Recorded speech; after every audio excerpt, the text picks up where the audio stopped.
The beginning of the series starts with a quick refresher, telling the tale of how Pa the panda was able to channel his love of kung fu and become the dragon warrior. He defeated deadly foes, made new friends, and became China's hero. Now that the country is saved, what will he do next? Why travel the country for a food tour? Of course, Pa passes village after village, eating great food and meeting devoted fans until he arrives at one village that is home to the powerful ancient gauntlet. At this village in particular he is extremely popular and thus must eat his food inside the closet of the restaurant while he is waiting to eat. Two weasels, Klaus and Veruca, arrive to steal the gauntlet. The two are apprehended when Pa is finally able to intervene and accidentally becomes the reason they escape. With just the thumb of the gauntlet in his possession, a long but very entertaining and visually stunning fight scene ensues, which includes another mysterious figure getting involved. Pa sees firsthand the true power of the gauntlet and barely escapes with his life. The village is angered by his failure and so Pa makes the long journey back home. As he does, he passes through other villages who seem to share the same angered sentiment. When he finally arrives home, his father had already heard what happened. China is angered and wants to revoke Pa of his title. Just when Pa thinks all is lost, the mysterious warrior reappears whom he mistakes as a friend of the weasels. The two battle it out before Pa concedes and Wandering Blade reveals herself. She is seeking the Dragon Master, not expecting it to be Pa. Angered that he is the reason Klaus and Veruca escaped, she decides to retrieve the gauntlet alone, hoping to restore his honor and title.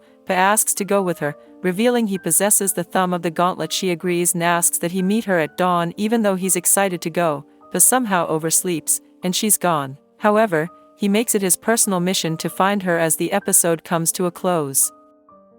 While Klaus and Veruca manage to use the mighty power of the gauntlet against some unfriendly alligator foes, Pa finally catches up with Luthra. Well, more like he's thrown at her by the power of the gauntlet thumb he wears. After much consideration, Luthra allows Pa to take her to a shortcut to find the weasels. On their journey, Pa believes he become a knight of kung fu. Luthra quickly squashes his dreams by informing him how difficult it is to become a knight. As they stop to eat, Pa notices Luthra eating dry bread and offers some of his father's sauce, mistaking spicy for poison. She attacks Pa, but all is soon forgiven. The two bond over Luthra's love of warriors and tales from back home that were written down in the Knight's Code book. During this moment in the episode, we learn that Klaus and Veruca were ninjas who attempted and failed to assassinate the Queen of England. They escaped, were banished, and made their way to China to steal the gauntlet. After hearing her story, Pa wants to train to become a knight but must first become Wandering Blade's page. His first task is to carry her heavy helmet as the two come to a lava river,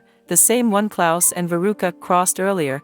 Wandering Blade becomes furious that they have no way to cross. Add to it, Pa accidentally drops her helmet into the lava, but he is not as useless as he may appear. By channeling inner peace, Pa is able to cross the lava river by using the rocks and makes it to the other side using one rope from the destroyed bridge.